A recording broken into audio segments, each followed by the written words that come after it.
Hello, this is Ron and Hugh. Welcome to Politically Challenged. Today we're going to talk about perception. Yes. Public perception. Now we'll go straight into the nuclear agreement, or the denuclearization agreement between Donald Trump and Kim Jong-un. Yeah, let's jump into a big issue. Okay. You feel that it's a significant achievement, what Trump has seemingly done? Well, from an impossible situation that some can say from his own making, but I wouldn't say that. You mean from sending tweets hinting that he might nuke Korea to somehow helping broker some sort of treaty? Some would say that.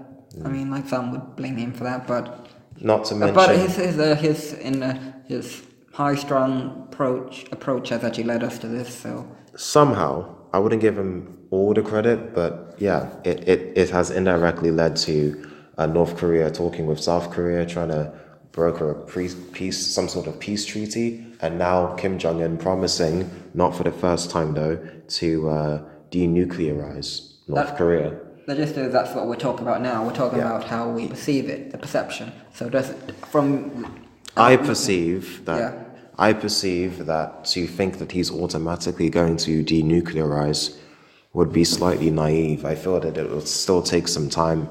Some critics of Trump's deal with Kim Jong-un, including people within his own party, have claimed that the deal lacks substance, saying that, it's hard to decipher what actually was agreed to. I mean, Kim Jong-un has apparently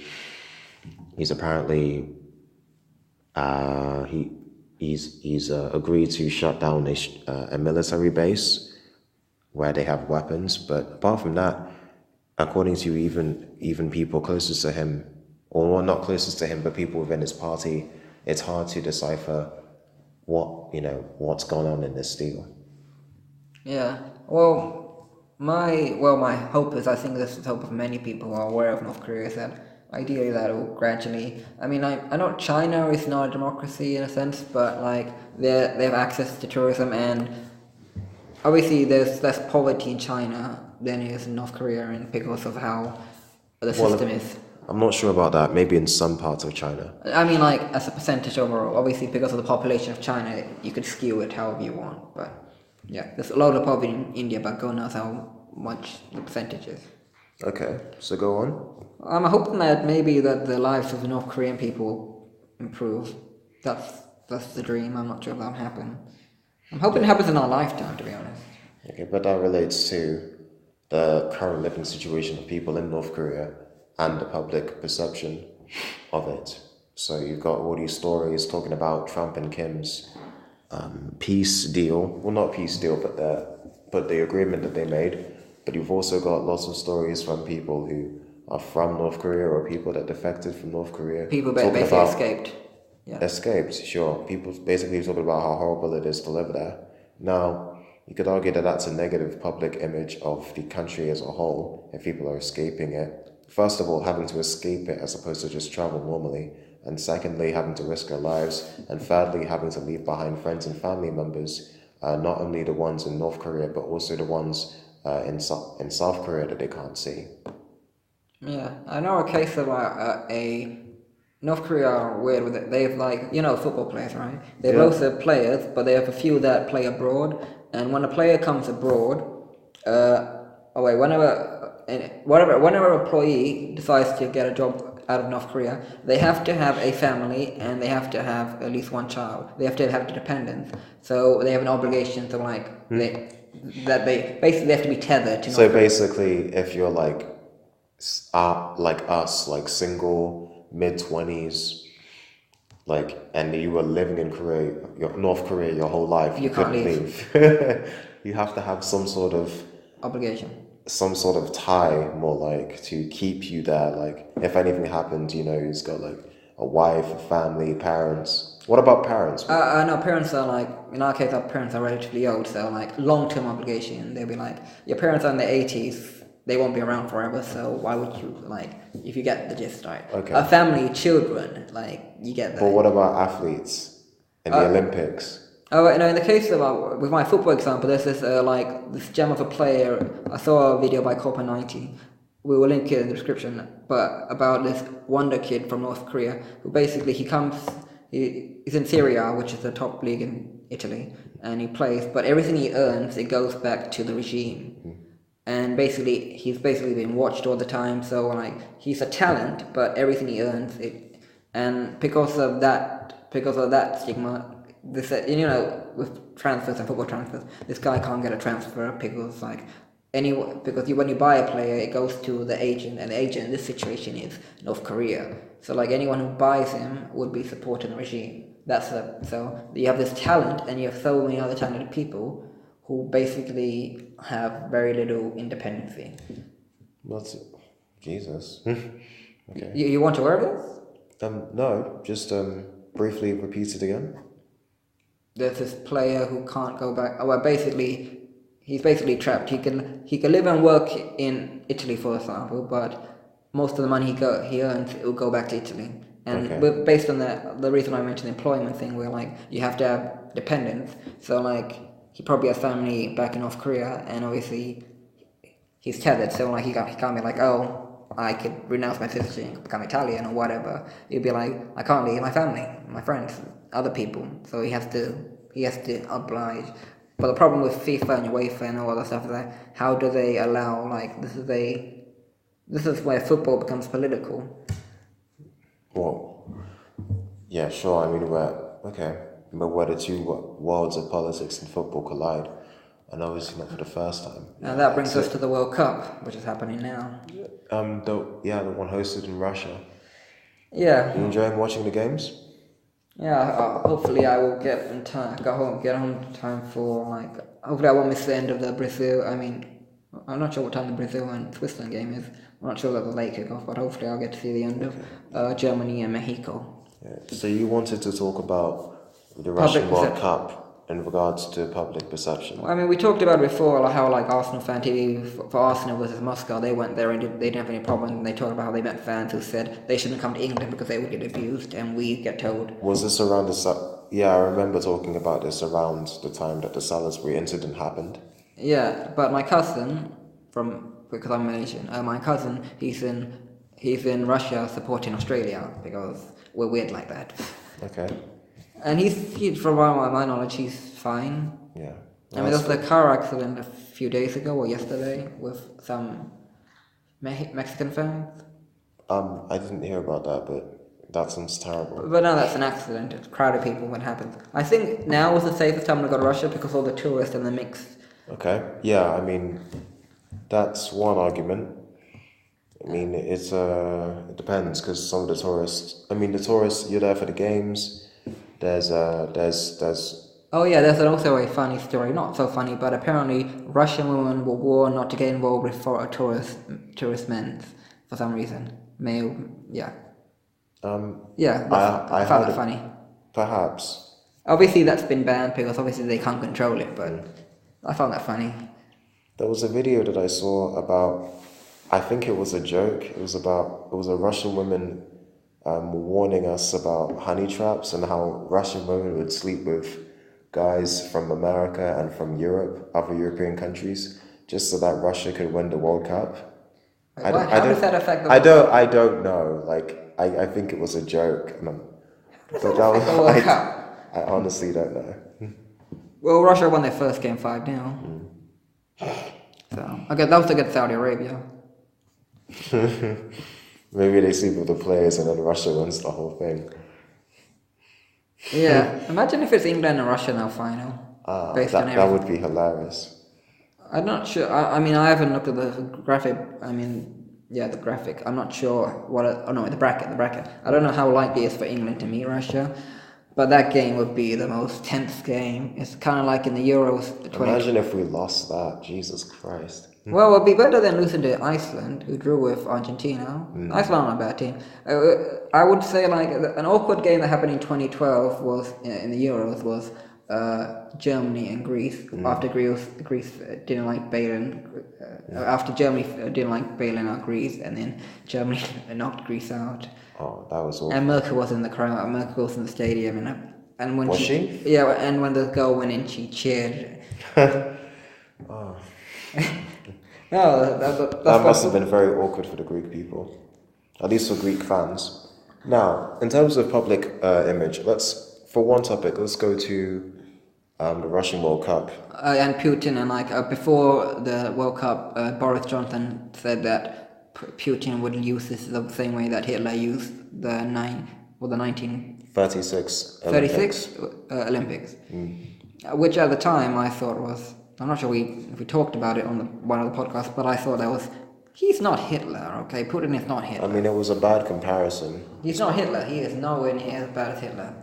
And also, because of everything that happened with the tensions between UK and Russia, of course, this was around, February or something?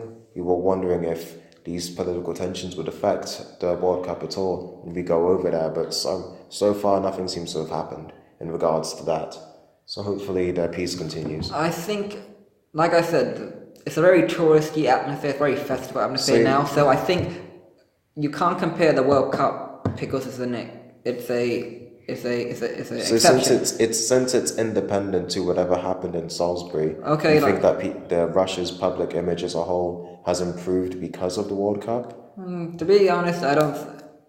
Obviously, the media will make a big deal, like, oh my god, Russia had a World Cup, it was amazing, very little problems, good for Russia. But I think if you want to know how good Russia is, I would tell you to go to the same place to one of the World Cup matches, obviously not Moscow, one of the more, obviously I don't know the names of Russian places, so go to a place out back, one of the matches, like in a few months when the World Cup's over. Would you go to Russia in a few months' time? Knowing there are no tourists, it's purely Russian, would you go?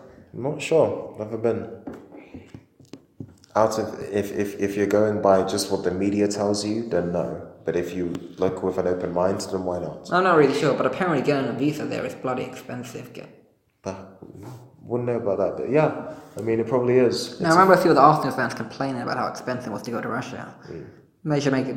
If they want a better image, make things cheaper to get there. I mean, we're leaving the EU. I'm not sure if Russia are in the EU or not, are they? No, they're not in the EU. They should make it cheaper for us to come there and, yes, trade. We could trade more with Russia.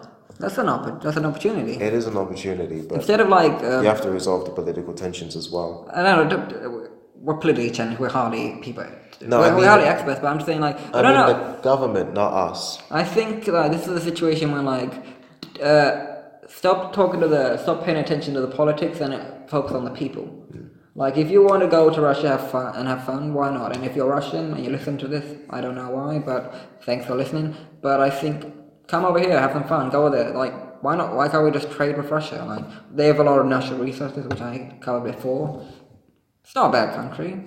And, the more we deal with them, the less the stigma will go away. Makes sense. And obviously they're racist in Russia, they're racist in England as well, but if we communicate with them more openly, we'll ideally change some of their minds. Not all of their minds, obviously, but some of their minds. It's a good point. It's public perception. Like, if we can... obviously, most people in Russia aren't racist, and most people are like, oh, tourists, and obviously that's why the Russian women were warned, but that's another issue, but most people are welcome in the World Cup, and they just want to win. It's a competition. Everyone who's going there wants their team to win. Peru and Mexico had the most tourists because Peru haven't qualified in 30 years or something, so... Yep, that's a shout. Every BBC commentator was talking about on their flights, they were fully Mexicans and Peruvians, and they were like, I'm going to Russia, aren't they? They weren't sure where they were going because of the amount of... I like that. It's a very... nice place. It's a World Cup, so... Okay. So all good points. Well, it's public perception. We'll talk about that. So, with public perception, what about the Trump and Kim situation? I personally believe that... Just talk about the individual. Yeah.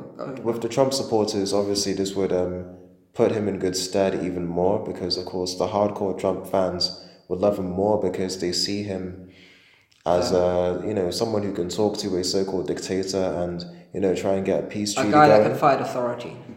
Yes, exactly. I watched a video comparing the Fox News and how they talked about Obama wanting to meet with Kim Jong-un versus how Trump wanted to meet Kim Jong-un, and apparently you would see in the video different Fox News anchors talking about how Obama wants to talk to dictators. How could we trust him? That would suggest And then now that it's Trump wanting to talk to Kim Jong-un, everyone's like, yes, a president that cares, a president that is willing to fight for us and willing to stand up for us and, talk to the dictators. It seems very, very opinionated, very, very biased towards to being pro-Trump and anti-Obama. And I'm guessing the liberal news probably have would have the opposite of it, that they'll be like, oh yes, Obama's one. Yeah, you could make the argument. The liberal media would be like, yeah, Obama tried his best, and then now with Trump, it's like, oh, Trump wants to meet with Kim Jong-un. Is this going to work? Is he going to mess this up too? This is what I don't like about the biasness of news. I mean, like, obviously, we talked about another podcast about responsibility. Like, surely these Fox News, CNN, and every other news thing in America, in England as well, BBC, ITV, Sky News, whichever country, yeah, whatever country, whatever network. Surely they have an obligation just to report the news rather than put in their own individual opinion on it. Like, this is okay. I don't want to exaggerate. Actually, I'm going to exaggerate. It's not even exaggeration. It's truth. This is two countries on the brink of a possible nuclear war, and you're taking sides. Really? Just report. No one wants a nuclear war. Seriously. So, like, take it seriously and don't take a side either way. You think there's a brink? Well, not anymore. I mean, like, Trump fixed it. So, you credit Trump. I would say there were more variables. Intentionally or unintentionally, he's got some dialogue with North Korea. That's my hope. My hope is I don't care who does it. I just want the lives of the North Korean people to improve. My hope is that Kim Jong-un keeps to his promises and that this deal actually has some substance and actually leads to something positive. Him not nuking America or not trying to nuke anyone else, that's one thing. But can anyone make North Korea better? Like, make it a democracy? Not a full democracy. China isn't a democracy, but their people are freely allowed to come in. I think people from China can come here and come out easily. I think ultimately, whatever happens in North Korea, ultimately it's down to whoever runs North Korea, which is Kim Jong-un. You can have the Americans talk about how they'll apply economic or political pressure to North Korea all they want, but at the end of the day, the power is held by the leader of that country, which is Kim Jong-un, and his father before him, and his father before him. Yeah. You can talk about. That's why I said it's a hope that the North Korea will get better. Yeah, but only Kim. I feel. I could be wrong, but I feel that Kim Jong-un has the greatest obligation, the greatest responsibility, and the greatest influence regarding to how North Korea is operating. No, he does. It's a dictatorship. I think so. Yes, we call. The media, the Western media calls it a dictatorship, and those who escaped from it would call it a dictatorship. But that's again partly due to public image. If you live here in the UK, people will say, yeah, it's a dictatorship. If you go to North Korea, you can't say that, even if you think it, because the public image there is that North Korea is the best country. It's great. You can do what you want. They've won as long as you've won the World Cup, saved the world, been to the moon. Like, they've done everything. Yeah, you say that. I remember Trevor Noah. I told you about that video that I saw with Trevor Noah. He found it strange. Like, when Trump met Kim, there were loads of people outside Kim's hotel trying to get selfies and photos with him, what he found weird. Like, we have this negative image of Kim Jong-un, but yet people there like, let's have a picture with you. It was like weird, isn't it?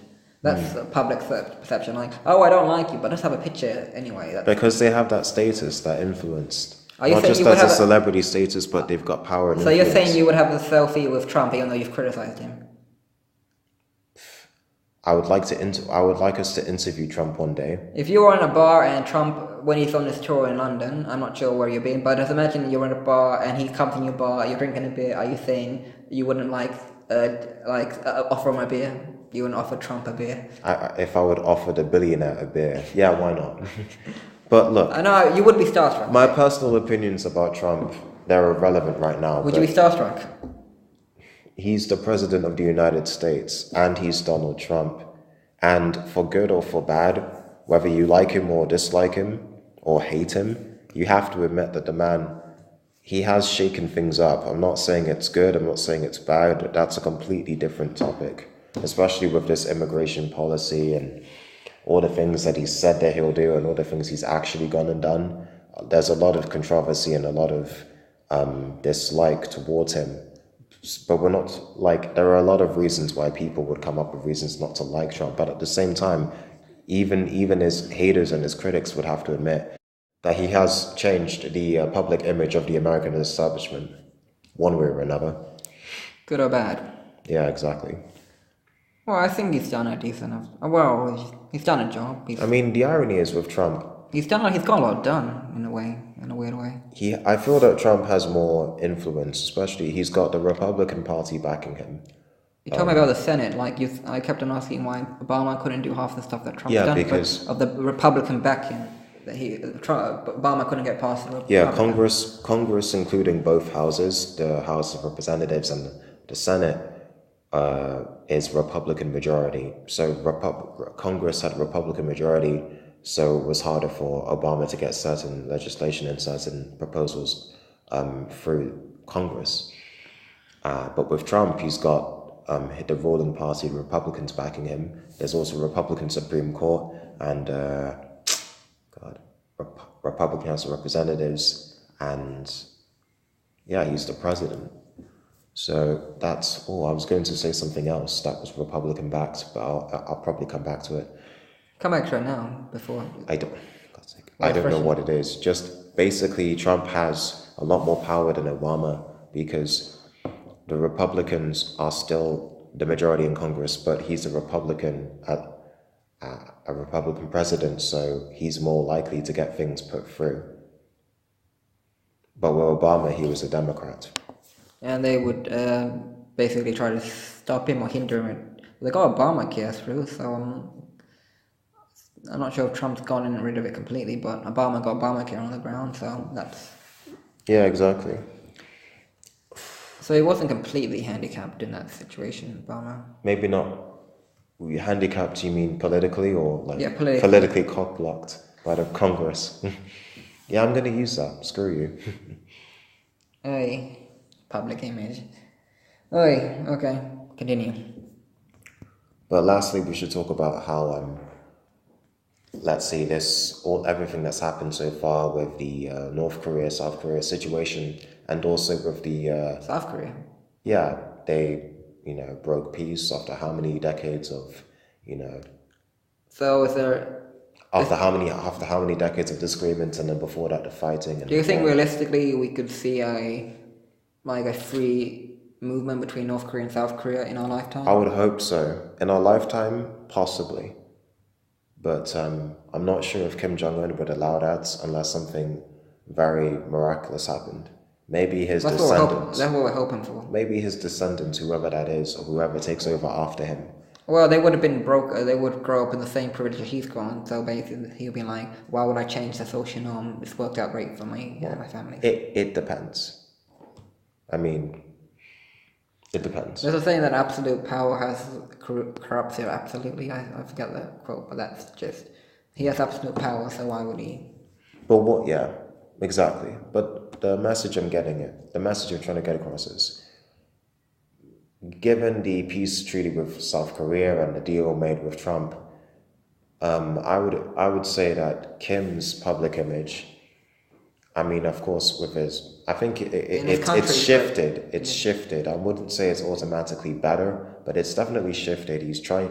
It's obvious that he's consciously trying to place himself onto the world stage and to also place himself in a position where people can look at him and feel as if that he's a man of change. That he's becoming more open-minded.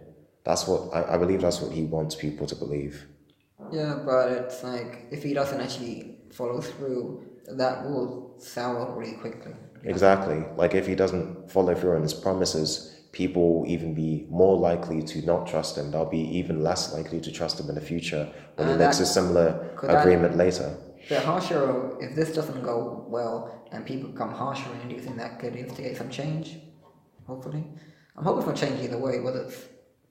I feel as if with somebody like Kim Jong-un, you can only get him to, or influence him to make such a great change to the country, maybe free movements between North Korea and South Korea, or a greater relationship between North Korea and America, or denuclearization. The only way you can get any of those, the only way that you can get him to make any of those things possible is through either political pressure. I'm not saying like harm North Korea in any way. That would be stupid. But maybe just more lobbying and more talks. Try to hammer in the message. Or you mean through the UN? Like a message, talking to him through the UN, talking to him with America, with Britain. If more leaders do what Trump did, then it'll be more likely that Kim Jong-un would have to follow through with it. Because think about it, it's basic psychology. If Kim Jong-un has to talk about this with Trump and then Theresa May and Putin and Merkel and the leaders of all these different European and world countries, Trudeau, not just North American or European countries, but with China, with Japan, with all these different... I thought he had a close relation with China already. Regardless, people he's friends with, people he's not so friendly with, the more times he has to talk about it, the more it'll stick in his head, and maybe he might actually follow through with it. Partly because he's had to say it so many times and had to preach it so many times that he has to go through with it, otherwise it would damage his public perception forever. But there's also a chance of him going like, this is too much of a struggle, and he might but it would be harder. He might recede and go I back. feel maybe I'm a bit naive, but I feel it would be harder for him to backtrack this time if he meets with more world leaders, and if these world leaders prod him and ask him, are you going to do this? Are you going to do this? Are you going to denuclearize? Are you going to make sure that there's a greater relationship between yourself and America or South Korea? Will he open up to more tourism or trade, stuff like that? Yeah, exactly. Will you open up to tourism, to trade? Will you get this going? Whether he's already agreed to that or not, if more world leaders actually ask him this, instead of saying, we'll pressurize you, we'll make restraints, we'll make life harder for you, if they just keep asking him, and if he agrees to it, wholeheartedly or half-heartedly or otherwise, it'll be harder for him to backtrack. So if he agrees to denuclearization, he might agree to diminish his funding in his military, maybe. Maybe not necessarily cut funding in the military. I mean, like, reduce it a bit and put it into social care or whatever. Like, Theresa May gets criticized for funding in the military all the time. So that's America, to be honest. That's a possibility, but realistically speaking, I feel that the only way that Kim Jong-un would feel any true benefit to denuclearization is open himself to negotiation with other countries. That's it, just. Yes, to open himself to negotiation from other countries and also from the leaders of these other countries to pressurize him through talks.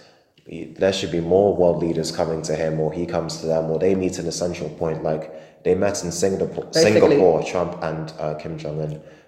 So they met in Singapore. If more people came to